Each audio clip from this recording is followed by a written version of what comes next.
Chalo, good evening everyone. Today is 28th of February and we have already started off with the chapter called as binomial distribution. बरोबर? जर तुम्ही binomial डिस्ट्रीब्युशनचं आपलं पहिलं lecture sincerely जर तुम्ही follow केला असेल तर तुम्हाला लक्षात आलं असेल की पहिल्या लेक्चरमध्ये we have studied what exactly is mean, then what is variance and what is standard deviation. बरोबर? मीनचा जो फॉर्म्युला होता तो आपला काय होता n इंटू पी. जो व्हेरियन्सचा फॉर्म्युला होता तो काय होता n into P into Q आणि जो स्टँडर्ड डेव्हिएशन होता तो काय होता स्क्वेअर रूट ऑफ व्हेरियन्स म्हणजे NPQ. बरोबर? कालचं जे सेशन पाहिलं, कालच्या सेशन मध्ये आपण ऍक्च्युअल बायनॉमियल डिस्ट्रीब्युशनचा फॉर्म्युला पाहिला. तो फॉर्म्युला काय असतो रे? P of x is equals to r is equals to NCR into P raise to R into Q raise to N minus R. हा फॉर्म्युला होता ज्याच्यामध्ये N म्हणजे नंबर ऑफ एक्सपेरिमेंट्स, R म्हणजे what exactly is asked in the question. बरोबर? P stands for probability of success and Q stands for probability of failure. मी तुम्हाला सांगितले की जी आपली प्रोबॅबिलिटी असते त्याची व्हॅल्यू नेहमी 0 to 1 याच रेंज मध्ये आली पाहिजे. म्हणजे तुमचा डिनॉमिनेटर मोठा आला पाहिजे, तुमचा न्यूमरेटर छोटा आला पाहिजे. बरोबर? त्याच्यावरचे काही एक्झाम्पल्स पण काल आपण सॉल्व्ह केले आणि आपण हेही पाहिलं की P प्लस Q ची ऍडिशन ही नेहमी किती असते रे? 1. ठीक आहे. चला, तर कालचं सेशन पण आपण कंटिन्यू केले. आता आजच्या सेशन मध्ये आपण बायनॉमियल एक्झॅक्टली थोडंसं डिटेल मध्ये लर्न करणार आहे. ओके? तर माझी सर्वांना रिक्वेस्ट आहे प्रत्येक गोष्ट समजून घ्या. कळत नसेल you have right to ask. ठीक आहे? Now let's proceed towards first numerical. काय केले बघा? A fair coin. जसा मी कॉइन शब्द बघितला की लगेच माझ्या डोक्यामध्ये आलं पाहिजे what is my probability of success? 1/2. म्हणजे पी ची व्हॅल्यू किती दिली रे? 1/2. जर P ची व्हॅल्यू 1/2 असेल तर Q ची पण व्हॅल्यू किती दिली? 1/2. का? कारण P प्लस Q चा आन्सर नेहमी किती आलं पाहिजे? 1. कॉइन म्हणलं की P ची व्हॅल्यू 1/2. P 1/2 झाला तर लगेच Q पण 1/2 झाला. ठीक आहे? Is tossed 8 times. म्हणजे तो जो कॉइन आहे आपण किती वेळा टॉस केलाय? 8 वेळा. म्हणजे तुम्हाला या केसमध्ये what is this particular value? n. Number of experiments. किती एक्सपेरिमेंट्स केलेत? 8 वेळा.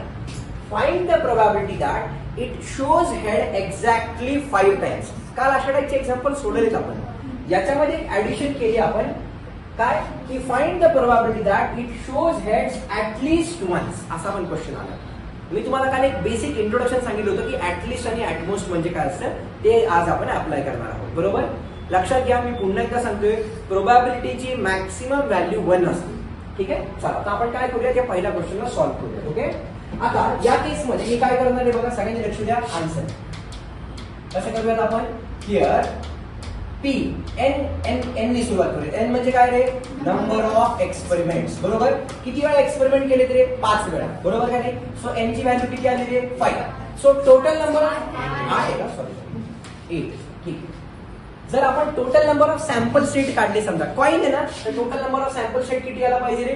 2/n. मग 2/8 किती असतं बघा, चेक करा. 256. बरोबर? म्हणजे आपल्याला टोटल 256 ट्रूथ व्हॅल्यूज मिळतील. म्हणजे TF जसं हेड टेल असे टोटल जर 8 वेळा एक्सपेरिमेंट केले तर आपल्याला एवढे टोटल आउटकम मिळू शकतात. बरोबर? ठीक आहे. आता त्यांनी काय सांगितलं आपल्याला? त्यांनी असं सांगितलंय की हा जो कॉइन आहे, जर आपण कॉइन टॉस केला तर P म्हणजे काय असतं आपलं? Probability of success. बरोबर? मग या केसमध्ये माझी P ची व्हॅल्यू किती आहे रे? 1/2. बरोबर? तर आपण काय करणार? Therefore as P plus Q is equals to 1 म्हणजे माझी Q ची पण व्हॅल्यू किती आली रे? 1/2 which is probability of failure. म्हणजे हेड पडला तर सक्सेस झाला, टेल पडला तर फेल्युअर झाला. ठीक आहे? चला, आता आपण n कॅल्क्युलेट केला. बरोबर? P कॅल्क्युलेट केला, Q कॅल्क्युलेट केला. मी नेहमी सांगतो बायनॉमियल मध्ये आपल्याला 4 गोष्टी लागतात, त्यातल्या 3 गोष्टी तर इथं आहेत. बरोबर? आता केस 1 बघूया आपण. केस 1 त्यांनी काय सांगितले? Find the probability of getting head. बघा बरं, find the probability that it shows heads correct exactly 5 times. मग केस 1 मध्ये जर आपण बोललं, ओके, केस 1 मध्ये माझी R ची व्हॅल्यू किती आली रे? 5. बरोबर आहे का? केस 1 मध्ये माझी R ची व्हॅल्यू आली 5. जे विचारले ते म्हणजे R असतं. करेक्ट? देअरफॉर आपण काय करणार? Here what is the formula? Let's write down the formula. P of x is equals to R is equals to NCR into P raise to R into Q raise to N minus R. या chapter मध्ये एकच challenge आहे की जरा calculation करायला लागतात, किचकट calculations आहेत. ओके चला आता आपण याला सॉल्व्ह करूया. Therefore P of x is equals to, what is your value of R here in first case 5 is equals to, इथे काय मिळालं N, what is N 8c5 into P किती आहे 1/2 रेज टू 5 इंटू क्यू पण किती आहे 1/2 n minus R म्हणजे 8 minus 5 किती आलं रे, लिहू का directly me n minus r, your value for n is 8, your value for r is 3, so n minus 5 म्हणजे सॉरी किती n minus r म्हणजे 8 minus 5 जे किती आलं रे 3. आता मला याला सॉल्व्ह करायचं 8c5 ला. कसं सॉल्व्ह करणार आहे, आपला NCR चा फॉर्म्युला काय, फॉर्म्युला असतो आपला 8 factorial upon 5 factorial into n minus r factorial. बरोबर आहे का रे, काल पण आपण हेच केलं होतं, चुकीचं केलं का मी आन्सर लिहिलं का direct. Yes this has to be 5 बरोबर इंटू, आता बघा याचा बेस आणि याचा बेस सेम आहे, काल पण आपण अशा टाइपचे केले, त्यामुळे थोडंसं आज मी डायरेक्ट लिहितोय, दोघांचाही बेस एकच होईल आणि त्यांच्या पॉवर्स ऍड होतील. सो पॉवर म्हणजे किती मिळेल मला 5 + 3 विच विल बी 8. चला मग आता याला सॉल्व्ह करूया. Now how will I solve, that can be represented as p of x equal to 5 is equals to, आता तो जो 8 फॅक्टोरियल होता त्या 8 फॅक्टोरियलला कसं लिहू शकतो 8 into 7 into 6 into 5 factorial upon 5 factorial into काय राहिलं आपल्याकडं 3 फॅक्टोरियल आणि पुढे काय राहिलं माझ्याकडे 1/2 ब्रॅकेट रेज टू. सो आता हा 5 फॅक्टोरियल हा 5 फॅक्टोरियल झाला cancel. yes or no, so what we are getting, this is 8 into 7 into 6 upon 3 factorial म्हणजे 3 into 2 into 1, तो 1 नाही लिहिला तरी काय फरक पडतो बरोबर. चला याला सिम्प्लिफाय करूयात मग. दिस इज 3 1 जा, दिस इज 3 2 जा, हा 2 आणि हा 2 पण झाला कॅन्सल. सो राहिलं काय 8 7 जा, we are remaining with only 56 आणि इथं काय राहिलं आपल्याकडे this is 1/2 raise to 8 correct. So या केस मध्ये 1 रेज टू 8 म्हणजे किती आलं 1 आणि 2 रेज टू 8 म्हणजे तुम्हाला किती सांगितलं मी 256 बरोबर. So this is 256. काल आपण 2 रेज टू 10 वाला प्रॉब्लेम केला, 2 रेज टू 8 256, 2 रेज टू 9 512 आणि 2 raise to 10 1024.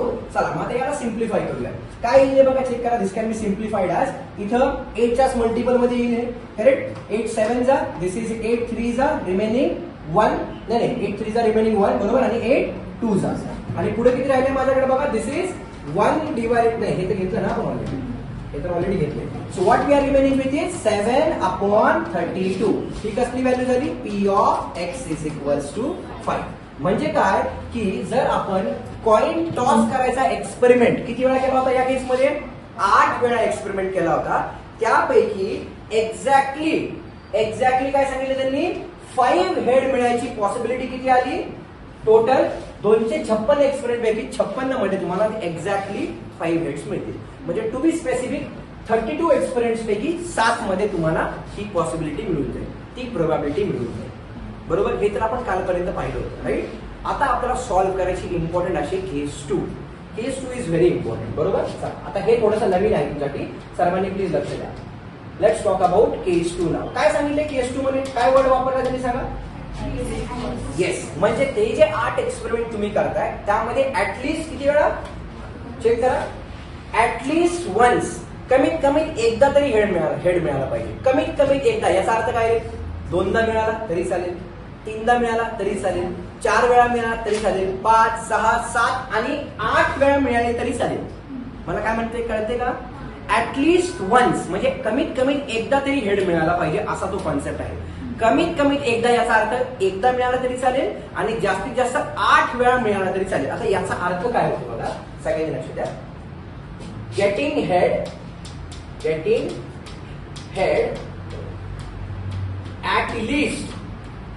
At least once असा त्यांनी शब्द वापरलाय बरोबर. मग आता चेक करा याचा अर्थ काय बघा.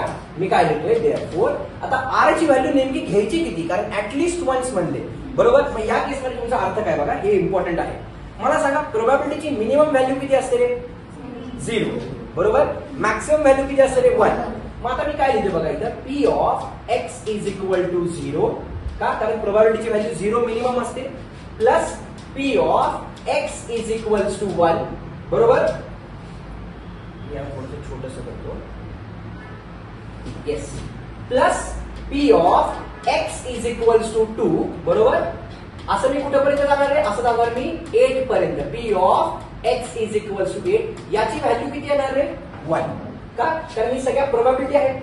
आणि मी काय सांगितले, प्रोबॅबिलिटी ज्यावेळी तुम्ही ऍड करत जाल तुम्हाला हायएस्ट व्हॅल्यू प्रोबॅबिलिटीची किती मिळणार आहे, 1. म्हणजे एकही एक्सपेरिमेंट कंडक्ट केला नाही, फॉर एक्झाम्पल एक एक्सपेरिमेंट कंडक्ट केला म्हणजे थोडक्यात एकही हेड मिळाला नाही. आर ऍटलिस्ट वन्स, ज्यावेळी तुम्ही आर ट्रीट करताय, इथं हा जो आहे तो आर आहे तुमचा. मागाच्या एक्झाम्पल मध्ये आपण आर ची व्हॅल्यू किती घेतली, 5, म्हणजे तुम्हाला 5 वेळा हेड मिळाला असा अर्थ झाला. इथं काय झाला, x इक्वल टू 0 म्हणजे एकदाही हेड मिळाला नाही. इथं काय म्हणतोय, एकदा हेड मिळाला, दोनदा हेड मिळाला, असं करत करत तुम्हाला मॅक्सिमम 8 वेळा हेड मिळतोय. त्या प्रोबॅबिलिटीची व्हॅल्यू किती असेल, 1. आता त्यांनी सांगितले find the probability of getting at least 1 head, बरोबर. कमीत कमी एक हेड म्हणजे काय, इथून पुढे तुम्हाला एवढ्या सगळ्या व्हॅल्यू कॅल्क्युलेट कराव्या लागतील. ऍटलीस्ट 1 म्हणजे काय, पहिल्या केसमध्ये तुम्हाला या एक्झाम्पल मध्ये काय करावं लागेल माहितीये, तुम्हाला आर ची व्हॅल्यू 1 घ्यावी लागेल, म्हणजे 8c1 प्लस 8c2 असं करत करत तुम्हाला सॉल्व्ह करावं लागेल. तुम्हाला अजून नाही कळलं मला काय म्हणायचं, मी पुन्हा एकदा सांगतो. या केसमध्ये तुम्हाला हे एक्झाम्पल ऍटलीस्ट वन्स म्हणले. ऍटलीस्ट 1 म्हणजे काय, कमीत कमीत एकदा, जास्तीत जास्त 8 वेळा. मग p of x equal to 5 आपण कसं काढलं होतं, एवढं सगळं कॅल्क्युलेशन केलं होतं. तसं तुम्हाला काय करावं लागेल, p of x equal to 1 calculate करावं लागेल, plus P of x equal to 2 calculate करावं लागेल, plus P of x equal to 3 calculate करावं लागेल. असं करत करत करत p of x equal to 8 calculate करावं लागेल. म्हणजे प्रॉब्लेम खूप लेंथी झाला. फक्त p of x equal to 5 ला जर एवढं तुमचं मोठं लेंथियर प्रॉब्लेम झालाय हर्षल, बरोबर ना, फक्त p of x equal to 5 ला एवढे झाले, तर 1 2 3 सगळं कॅल्क्युलेट करून तुम्हाला ऍड करायचं. So that will be absolutely a very very lengthier process, बरोबर. मग एवढं सगळं लिहिपर्यंत आपण याला असं लिहू शकतो का, बघा, what is the highest value of probability, 1. म्हणजे मला कॅल्क्युलेट करायचं काय आहे बघा, P of x equal to 1 plus P of x equal to 2 plus dot dot dot dot up to कुठपर्यंत, P of x is equal to 8. याला आपण असं लिहू शकतो का, बघा, 1 मायनस हा या साईडला पॉझिटिव्ह आहे, x इक्वल टू 0 त्याला या साईडला आणूया, म्हणजे काय आलं, p of x equal to 0. असं लिहू शकतो का. ऍटलीस्ट 1 चा अर्थ कळाला का तुम्हाला, काय, कमीत कमीत एकदा, जास्तीत जास्त 8 वेळा मिळाला तरी चालेल. म्हणून मी काय केलं, एवढं सगळं इंडिव्हिज्युअली कॅल्क्युलेट करेपर्यंत जे मला कॅल्क्युलेट करायचं तेच ठेवलं. फक्त ही जी टर्म होती ही 1, बरोबर, याला 1 मधून सबट्रॅक्ट केली. म्हणजे हे जे झालं तुमचं आता, this is what is your, what is this is R of at least once. आता कळालं का ऍटलीस्ट वन्सचा अर्थ काय झाला. एवढं सगळं कॅल्क्युलेट करणं म्हणजे 3 तास ह्याच्यातच घालणे, इन शॉर्ट, बरोबर का नाही. तुम्ही एकदम कॉन्फिडेंटली सर एक प्रॉब्लेम सोडवला 3 तासामध्ये, ओके नाही, दॅट शुड नॉट हॅपन, बरोबर. म्हणजे याला मी कसं सॉल्व्ह करणार आता सांगा.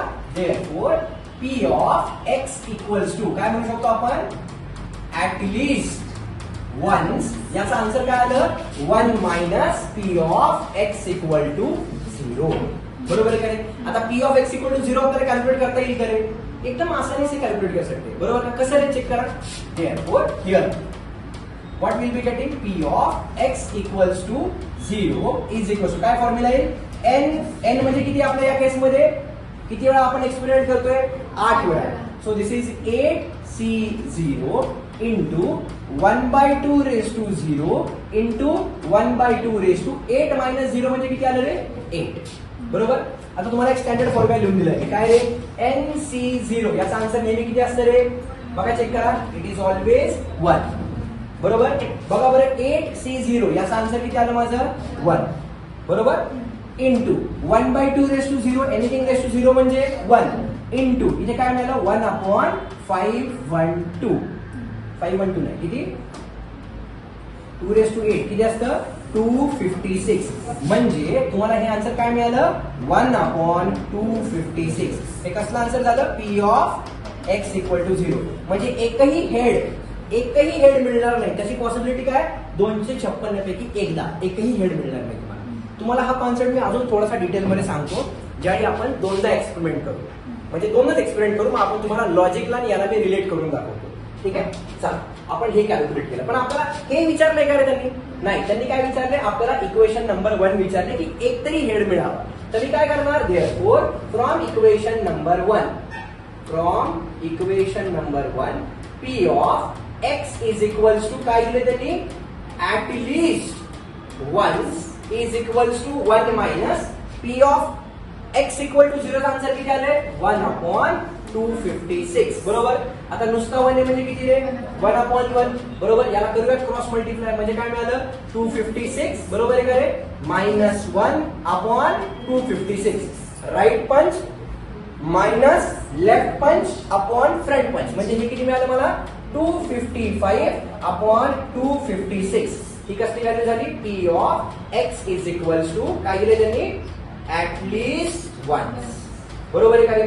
आता मला तुम्ही सांगा हे आन्सर बरोबर आहे का चुकीचे. And this is what is my required solution.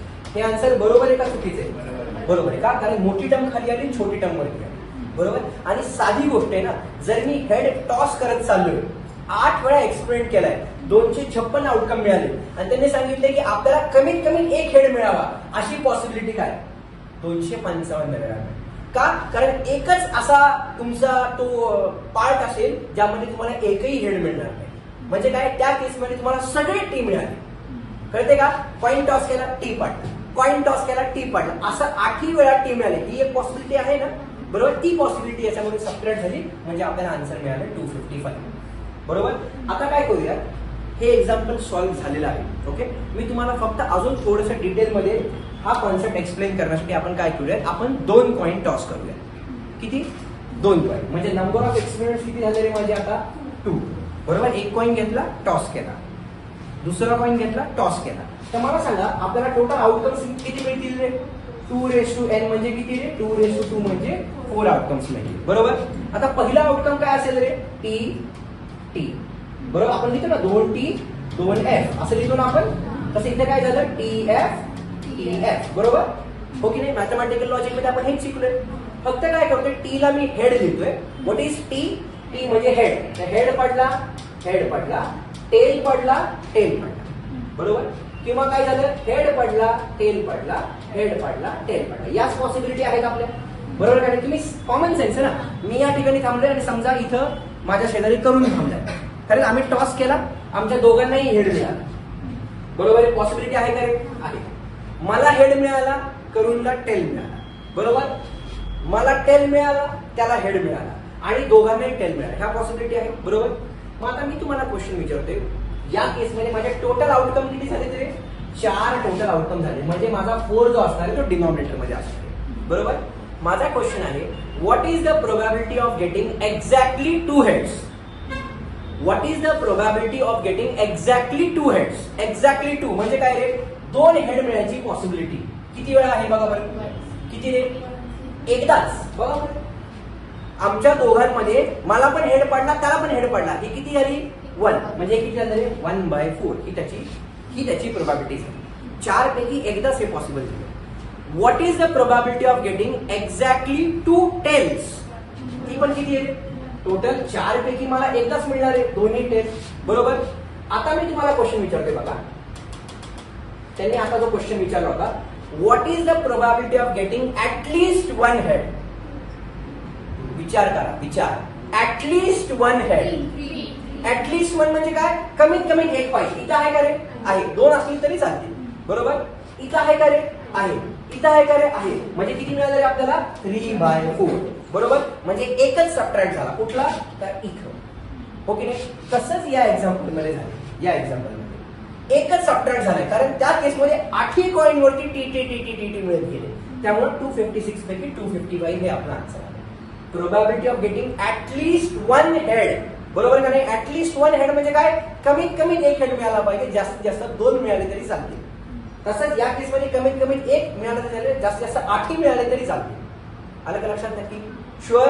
म्हणजे आपण हे एक्झाम्पल 2/2च्या कॉन्सेप्टने इझिली समजू शकतो. माझा क्वेश्चन तुम्हाला आहे what is the probability of getting at least 3 tails. 3 tails किती आहे रे 3 बरोबर का रे 3 टेल म्हणजे काय ऍटलीस्ट म्हणले कमीत कमी एक असेल तरी चालेल. इथं पण आहे इथं पण आहे बरोबर कळतंय का शुअर शॉर्ट. आता बघा मी तुम्हाला काय म्हणतो की सगळ्या प्रोबॅबिलिटीची ऍडिशन ही नेहमी किती यायला पाहिजे रे 1. आपण सगळ्या पॉसिबिलिटी चेक करून बघितल्या दोन्ही हेडची बघितली दोन्ही टेलची बघितली इथं ऍटलीस्ट 1 हेडची बघितली ऍटलीस्ट 1 टेलची बघितली या सगळ्यांना आपण ऍड करून बघूया. कारण बघा ना 4 पॉसिबिलिटी झाले ना आपल्या. सगळ्यांचा बेस किती आहे रे? सेम आहे. तर आपला न्यूमरेटर काय होणार रे? मर्ज होणार. सो 3 आणि 3 6, 6 आणि 1 7, 7 आणि 1 8. बरोबर. आता या केस मध्ये बघा काय मिळते. दिस इज 4 1 जा 4 2 जा. ही व्हॅल्यू किती झाली रे? मग 2 कशी काय आली प्रोबॅबिलिटी? हा मग प्रोबॅबिलिटी आली कशी काय? हे काय कॅल्क्युलेट केलं आपण? तुम्हाला कळते आपण काय केलं ते? सगळ्यांचा बेस सेम आहे. न्यूमरेटरला ऍड केलं. हे आन्सर आलं काय? मग कुणी इमॅजिन करू शकतं? नाही. किती एक्सपेरिमेंट केले आपण? 4 एक्सपेरिमेंट केले. आहे आमच्यासमोर 4 एक्सपेरिमेंट केले ना आपण. हे जे कॅल्क्युलेट केलं हे काय कॅल्क्युलेट केलं आपण? Any guess?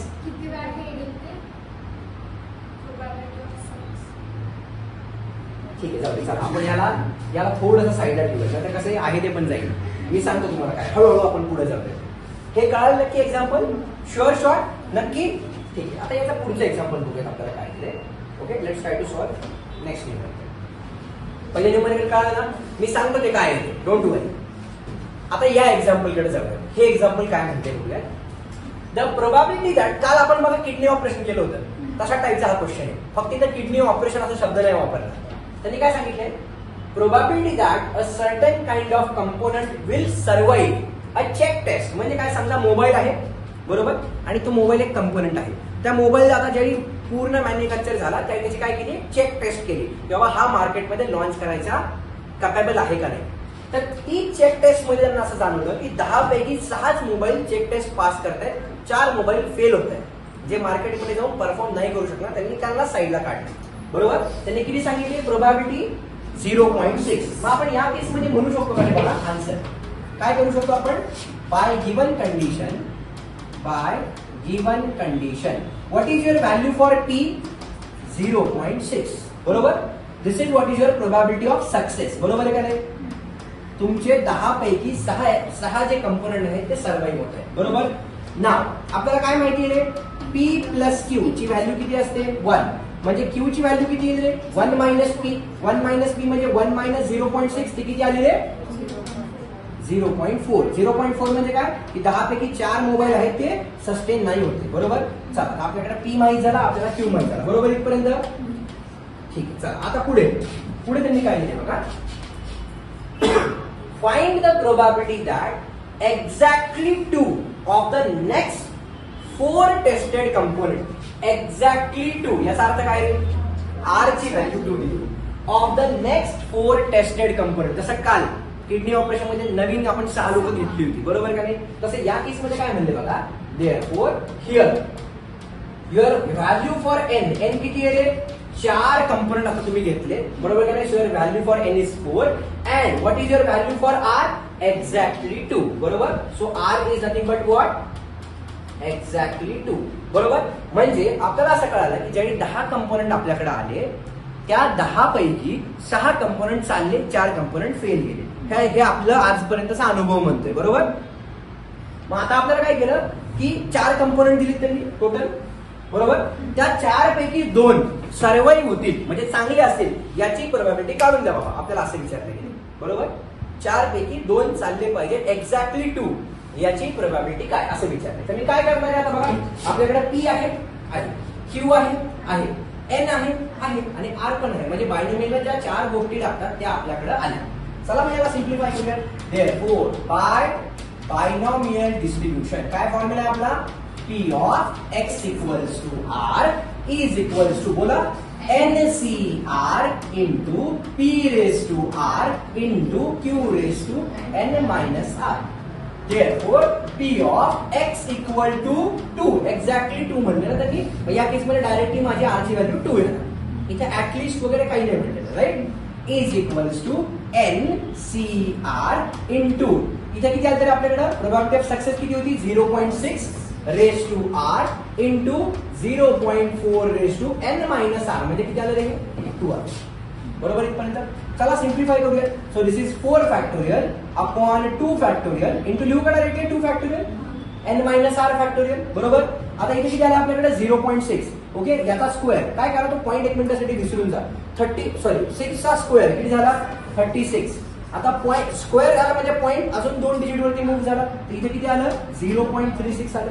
करेक्ट. इथं 4 काढून टाका, 4 चा स्क्वेअर घ्या, किती आला 16, म्हणजे हे किती आलं 0.16 आलं. बरोबर. चला आता याला सिम्प्लिफाय करूया. Now if I have to simplify this, कसं करणार बघा. 4 factorial can be written as 4 into 3 into 2 factorial upon 2 factorial into हा जो 2 फॅक्टोरियल त्याला काय दिलं मी 2 into 1. बरोबर आहे इथपर्यंत हर्षद? बरोबर आहे का रे? चला तर या 2 फॅक्टोरियल ला कॅन्सल करूया. So what we are remaining with इज 2 1 चा आणि 2 2 चा. मग इथे राहिलं काय आपल्याकडे 2 3 चा फक्त 6 एवढंच राहिलं. सो इथे राहिलं 6. दिस इज 0.36 अँड दिस इज 0.16. बरोबर. So ultimately my last step will be P of x equal to 2 is equals to इथं आलं 6 into 0.36 into 0.16. बरोबर. चला पटकन मल्टिप्लाय करूया. आता मल्टिप्लिकेशन कसं करायचं तुम्हाला सांगतो, एक एक्झाम्पल सोडून दाखवतो. हे 0.9 असं कन्सिडर करा. किती आपल्याकडे 36 into 6 याचं मल्टिप्लिकेशन करायचं. बरोबर. हा काय नाही या दोघांना मल्टिप्लाय करू. बरोबर ना. 36 into 6 काय मिळालं चेक करा. दिस इज 6 6 जा 36, रिमेनिंग 3, 6 3 जा 18 आणि हे 3 किती आले 216. बरोबर. हे या दोघांचं मल्टिप्लिकेशन झालं. आता मी त्याला काय करतोय, त्याला 16 ने मल्टिप्लाय करतो. बरोबर. सो 16 6 जा डायरेक्टली करू का स्टेप बाय स्टेपच जायचं. 60 चा टेबल येतो ना, काय येत नाही तुम्हाला लक्ष द्या. आता जाऊ 10वी मध्ये 6 6 जा 36, 3 6 1 जा 6 आणि हे 3 9, 6 2 जा 12, इथं दिला 0. काय रे बाबा. 6 1 जा 6, 1 1 जा 1, 1 2 जा 2. सो इथे काय मिळालं मला 6 9 6 15, इथे आला कॅरी फॉरवर्ड 1. सो 2 3 4 आणि हे किती झालं 3 4 5 6. जकास मध्ये आन्सर मिळाला. बरोबर. ठीक आहे. चला मी इथे काय करणार आता, I will write this as 3 3 4 5 6. बरोबर. आता आपण काउंट करूया की टोटल डेसिमल पॉइंट्स किती आहे. बघा बरं, इथून एक्स्ट्रीम उजव्या हाताने सुरुवात करायची. 36च्या 1 आणि 2 दोन डेसिमल वरती पॉइंट आहे. अजून पुढे पॉइंट आहे का आपल्याकडे? आहे. बघा इथे 16 मध्ये आहे. किती 1 आणि 2 म्हणजे टोटल किती झाले 4 डेसिमल प्लेसेस वरती आता आपला पॉइंट आला पाहिजे. बरोबर का रे? सो बघा एक्स्ट्रीम राईट हँड साइड सुरुवात करायची. 1 इथं द्यायचा का पॉइंट? नाही. 2 इथे द्यायचा का? नाही. 3 इथे द्यायचा का? नाही. हा इथं द्यायचा. बरोबर. म्हणजे याच्या आधी काय लागेल 0. सो माझा आन्सर किती मिळालं रे चेक करा. माय आन्सर इज काय झालं माझं 0.3456. म्हणजे प्रिव्हियस एक्सपेरिमेंट जो त्यांनी केला होता त्याची प्रोबॅबिलिटी ऑफ सक्सेस होती 0.6. बरोबर. म्हणजे जर आता तुमच्याकडे कोणी हे 4 मोबाईल आणून दिले, समजा आपण या केसमध्ये मोबाईल कन्सिडर केलं, त्या 4 पैकी 2 मोबाईल सर्वाइव्ह होतील, याची किती पर्सेंटेज प्रोबॅबिलिटी येईल 34.5%. कळलं की याला बॉक्स करणार and this is what is my required solution. जर याला पर्सेंटेज मध्ये कन्वर्ट केलं तर किती आलं 34.56. 34%, 34.5% पॉसिबिलिटी आहे की त्या 4 पैकी 2 मोबाईल चांगले येईल. कळते का नक्की? शुअर. काही नाही रे, फक्त फॉर्म्युलामध्ये व्हॅल्यू टाकायचं, दुसरं काहीच नाही. अजिबात काही नाही, या चॅप्टर मध्ये दमच नाहीये. फक्त हा हे मल्टिप्लिकेशन जमलं पाहिजे. ओके नाही. पुढचं एक्झाम्पल बघूयात काय दिले ते. Yes it is. आता मला सांगा 10%. याचा अर्थ काय होतं 10%? मला 10% मिळाले याचा अर्थ काय? 100 पैकी किती मार्क? पर्सेंट आहे ना, पर्सेंट म्हणजे 100 असलं पाहिजे. 100 पैकी किती मार्क? 10 मार्क पडले. बघा बरं 10% म्हणजे काय 10 डिवाइडेड बाय 100 इंटू 100 पर्सेंटेज आहेत ना. 100 कॅन्सल, किती मार्क पडले 10. ज्यावेळी मी म्हणतो मला 10% मिळाले याचा अर्थ मला 100 पैकी 10 मार्क मिळाले. ज्यावेळी मी म्हणतो मला 80% मिळाले, ऑब्व्हियसली आपण मीन घेतो ना, ऍव्हरेज घेतो. 80% म्हणजे याचा अर्थ ऍव्हरेजली मला सगळ्या सब्जेक्ट मध्ये 80 मार्क्स मिळाले. आता उदाहरणार्थ आता माझे 10% आपण जस्ट रिकॉल करूया. मराठीमध्ये 81 होते मला, संस्कृत मध्ये 96 उदाहरणार्थ एवढे होते मला, 145 होते मॅथ्स मध्ये. ओके. त्यानंतर काय असतं सोशल सायन्स मध्ये आय गॉट 89. बरोबर. अजून सायन्स मध्ये आय गॉट 94 आणि माझा आवडता सब्जेक्ट इंग्लिश आय गॉट 67. बरोबर. मला इथं तुम्हाला सांगितलं आमच्या मॅडमचा स्टाफ लागला होता मला, मी भयानक त्रास देत होता. इतका भयानक त्रास की बिचाऱ्या म्हाताऱ्या होत्या, त्यांना लई त्रास दिला. लास्ट बेंचवर बसून नुसती मस्ती. बरोबर. आता बघा चेक करा, इथं तुम्ही जर चेक केलं ना की इथं रॅन्डमली मार्क्स मिळाले, म्हणजे कधी मार्क्स अप गेलेत, कधी डाऊन आले, कधी अप गेलेत, कधी डाऊन आले, बरोबर. पण याचा जर आपण ऍव्हरेज कॅल्क्युलेट केलं ना तर मला बरोबर किती पर्सेंटेज होते, 88.00. हे 00 ला अर्थ राहत नाही कारण पॉईंट दिला, बरोबर. म्हणजे याचा अर्थ काय, माझ्या ऍव्हरेज प्रत्येक सब्जेक्ट मध्ये मार्क किती मिळाले मला, 88. मला काय म्हणायचं कळते का, मीनचा अर्थ हा होतो की अप अँड डाऊन होऊ द्या ना, पण ऍव्हरेज काय आलं 88. म्हणजे प्रत्येक सब्जेक्ट मध्ये मला 88 मार्क मिळाले ऍव्हरेजली. तसे या केस मध्ये त्यांनी काय म्हणलंय, इट इज नोन दॅट 10%, म्हणजे हा त्यांनी मीनच दिले, आपण असं समजूया 100 पैकी 10 मार्क पडतात, बरोबर. 10% of certain articles manufactured are defective. म्हणजे काय की समजा माझी मोबाईलची कंपनी, पुन्हा मोबाईलच घेऊया, मोबाईलची कंपनी, त्या मोबाईलमध्ये ज्यावेळी मी मोबाईल मॅन्युफॅक्चर करतोय 10% मोबाईल हे डिफेक्टिव्ह आहे. याचा अर्थ काय आहे, किती पर्सेंट चांगले. क्वेश्चन बरोबर लिहिलं ना, मी एकदा चेक करतो मी. 90% ऑब्व्हियसली बरोबरच असणार आहे क्वेश्चन. मला फक्त एकदा जस्ट गो थ्रू करूया. हा कधी विचारलाय क्वेश्चन, जुलै 2022 ला रिसेंट विचारलेला क्वेश्चन आहे हा. येस. आता या केसमध्ये त्यांनी काय सांगितलंय, 10% जे प्रोडक्ट आहेत ते काय ते तुमचे डिफेक्टिव्ह आहेत. मग मला सांगा की या केसमध्ये 10% डिफेक्टिव्ह आहेत म्हणजे 90% चांगले आहेत, हो की नाही.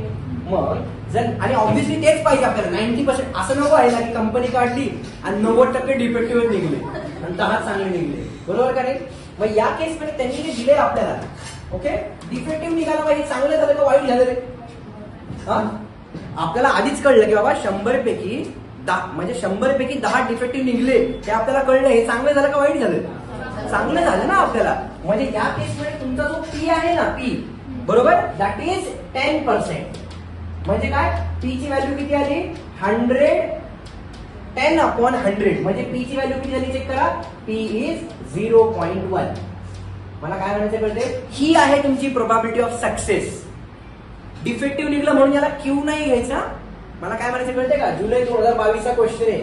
चांगलं झालं ना आपल्याला कळलं की डिफेक्टिव्ह निघले.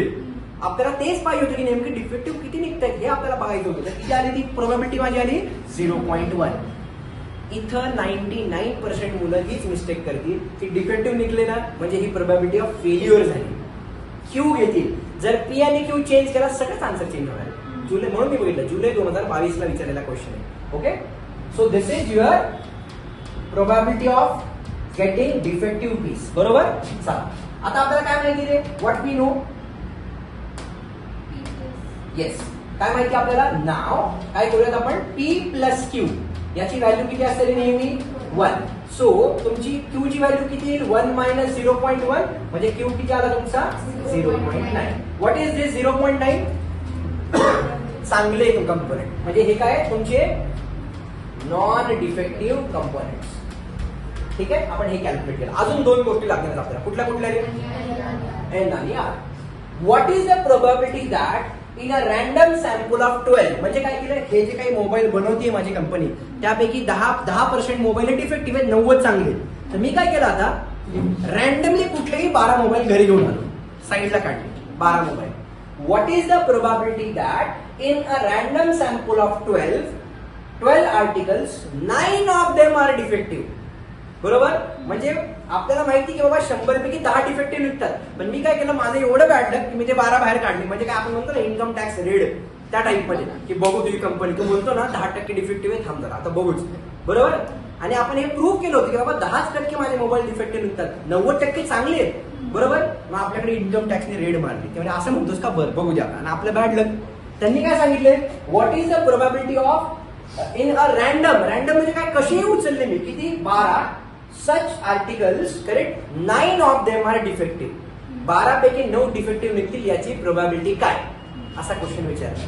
मग मला सांगा, आपण आधी जो क्लेम केलाय 90% माझे मोबाईल चांगले, हा क्लेम चांगला आहे का वाईट आहे, चांगला क्लेम आहे.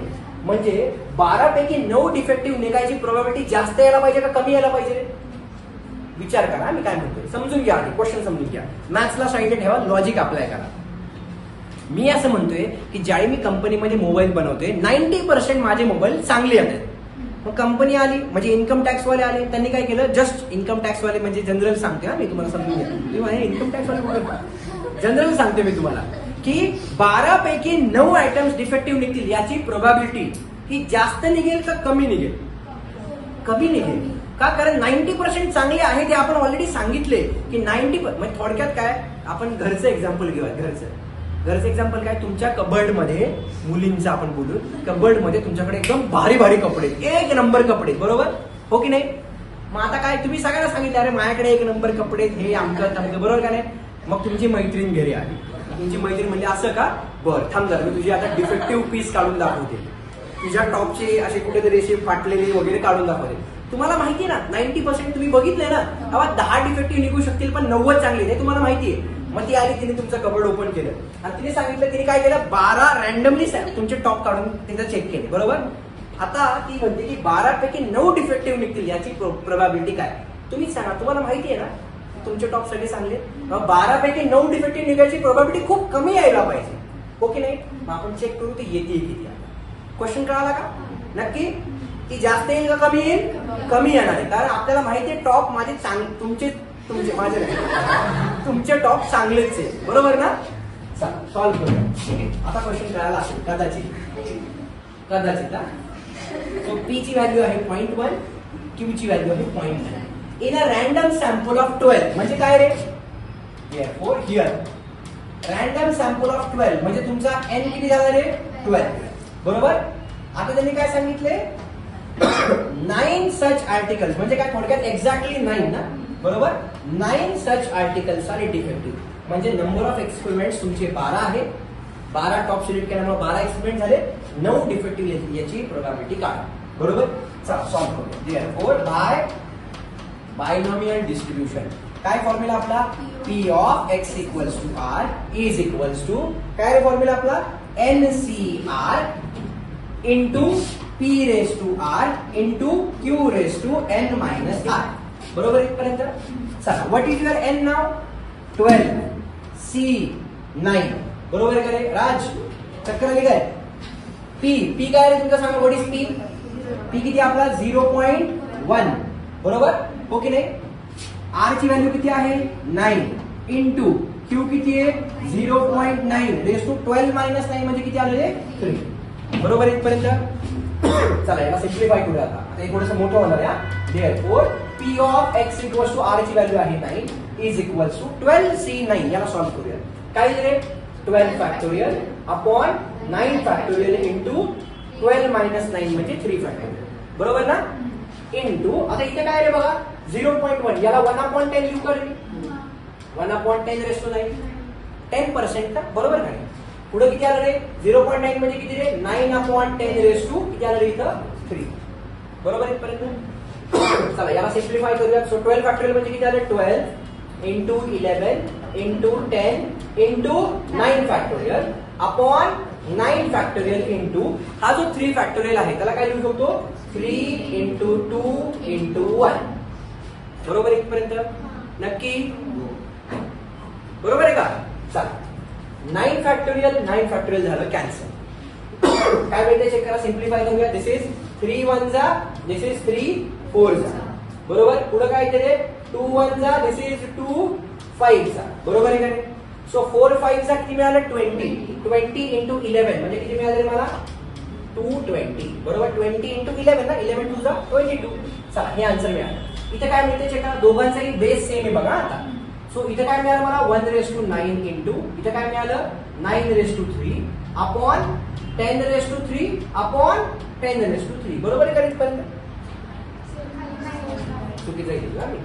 दिस इज 1/9 म्हणजे किती आलं 1 अपॉन इथे किती मिळालं मला 10/9 इंटू 9/3, 9 चा क्यूब किती असतो 9 9 जा 81, 81 3 जा 3 243, बरोबर. सो दिस इज 243 अपॉन खाली काय मिळालं मला 10/3, करेक्ट इथपर्यंत.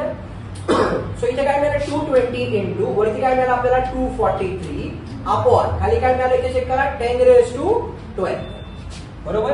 10/12 तुम्ही इमॅजिन करू शकता 10 चा स्क्वेअर किती असतो रे 100, 10 चा क्यूब किती असतो रे 1000, 10/4 किती आलं 10,000, असं 10/12 म्हणजे डिनॉमिनेटर किती मोठा आहे बघा, बरोबर. आणि या दोघांचं मल्टिप्लिकेशन आता करायचं, राईट. चला आता पटकन मल्टिप्लाय करूया. इथे साईडला काय बघा 243 इंटू 22 आपण असं करूया. का? तर एक 0 इथला आणि एक 0 इथला कॅन्सल होऊन जाईल. खाली किती राहिले? 10⁻11 राहिले. कारण बरोबर आहे का? लक्षच नाही तुझं. इथं 0 आहे आणि इथं 10⁻12 आहे. म्हणजे इथला एक 0 आणि इथला एक 0 कॅन्सल झाला. इथे किती राहिले? 10⁻11. चला चेक करूया. इथे काय लिहिले? दिस इज 6, दिस इज 8, 4. इथं 0 दिला आपण. पुढे काय झालं? 6, 8, 4. म्हणजे काय मिळालं? 6, 14. दिस इज 5, 3, 4, 6. बरोबर. म्हणजे आपल्याला आन्सर काय मिळालं माहिती? चेक करा. This can be simplified as 5, 3, 4, 6 upon 10⁻11. आता 10⁻11 मध्ये तुम्ही बघा, 10⁻2 जर आपण थोडक्यात 10 वरती 2 शून्य म्हणजे 100, 10 वरती 3 शून्य म्हणजे 10 चा स्क्वेअर म्हणजे 100, 10 चा क्यूब म्हणजे 1000. बरोबर. 10⁻4 10,000. तसं 10,000 नंतर 1 लाख, 1 लाख नंतर 10 लाख आणि 10 लाख नंतर शेवटचं 1 करोड. म्हणजे त्या 1 करोडच्या आसपास थोडक्यात सांगतो आम्ही. 1 करोड, 10 करोड जे काय असेल ते, त्या 10 करोड पैकी फक्त 5, 3, 4, 6 टाइम्स तुमची पॉसिबिलिटी आहे. तिला एवढे एक्सपेरिमेंट करावं लागतं. कळलं का? And this is what is your p of x equal to 9. याला मी बॉक्स करणार आणि हे झालं माझं रिक्वायर्ड सोल्युशन. हे कळालं का रे नक्की? हा राज किती दिलाय? 81 9चा क्यूब 81 इंटू, अरे हो 81 इंटू 9 करावं लागेल ना आपल्याला. माझं चुकीचं झालं. Right. So this is 729 and my mistake, my bad. This is किती आलं रे? 729. आता मल्टिप्लाय करायला लागेल. कोणता करूयाच मल्टिप्लाय. काही नाही, जास्त वेळ नाही लागणार. करूया सॉल्व. खाली तर काही चेंज होणार नाही. बरोबर. वरती सॉल्व करूया. किती आलं? 729 इंटू 22. माय मिस्टेक. हा चूक झाली. चला काय आलं बघा. दिस इज 18. कॅरी फॉरवर्ड 1 तो आला 5 अँड दिस इज 14. 0 काय येईल पुन्हा खाली सांगा. This is how much? 18. Carry forward 1 5 and this is 14. So 8 13 0 6 1 म्हणजे 16,038 असं तुमचं काहीतरी आन्सर येईल. हे कळालं का नक्की? हे तुमचं तिची पॉसिबिलिटी वाढली जरा थोडीशी. हो की नाही? तिला होप्स मिळाला काहीतरी. क्लिअर आहे इथपर्यंत? शुअर 100%. हे झालं माझं रिक्वायर्ड सोल्युशन. डन. एक शेवटचं example and then we will stop. चला काय दिले बघा. आता समजा आपण पायलट आहे आता छानपैकी. बरोबर. पायलटचं काम काय असतं रे? विमान उडवायचं. राईट. Yes or no? आणि that is one of the world toughest job. बरोबर. की एक्झॅक्टली तुम्ही फ्लाय करताय एकदम हाय स्पीडनी. तुम्हाला जे टार्गेट आहे ते बरोबर टार्गेट मिसाईल ड्रॉप करून हिट करायचं. बरोबर. त्यांनी सांगितले the probability that a bomb will hit the target is 80%. बरोबर. टार्गेट हिट होणं ही चांगली गोष्ट आहे का वाईट गोष्ट आहे? चांगली गोष्ट आहे. बरोबर. म्हणजे या केसमध्ये तुमची जी पी ची व्हॅल्यू आहे, what is your p? 0.8 which is probability of hitting the target. बरोबर आहे का रे? अरे हो की नाही? म्हणजे काय? 10 पैकी 8 वेळा तुमचं टार्गेट हिट होते, 2 वेळा हिट होत नाही. That is it's okay. So Q ची व्हॅल्यू किती झाली रे? 1 मायनस पी. म्हणजे क्यू ची व्हॅल्यू किती झाली माझी? 0.2. ठीक आहे. Find the probability that out of 10 bombs drop. बरोबर. म्हणजे काय? की आपल्याला कळलं की बाबा 8 वेळा माझा टार्गेट हिट होतंय. बरोबर. आता त्यांनी सांगितले की फाइंड द प्रोबॅबिलिटी दॅट माझ्याकडे 10 बॉम्ब दिले जातात आणि आता फ्लाय करायला होते. आउट ऑफ दोज 10 बॉम्ब्स म्हणजे काय रे? एन ची व्हॅल्यू किती आलेली आता? 10. Out of those 10 bombs exactly 4 will hit the target. याचा अर्थ काय रे? आर ची व्हॅल्यू किती आहे आता? 4. एक्झॅक्टली 4. बरोबर का रे? म्हणजे मी इथे काय घेणार? डायरेक्टली आर ची व्हॅल्यू घेणार 4. हे सॉल्व्ह करायचं. So can you solve this on your on?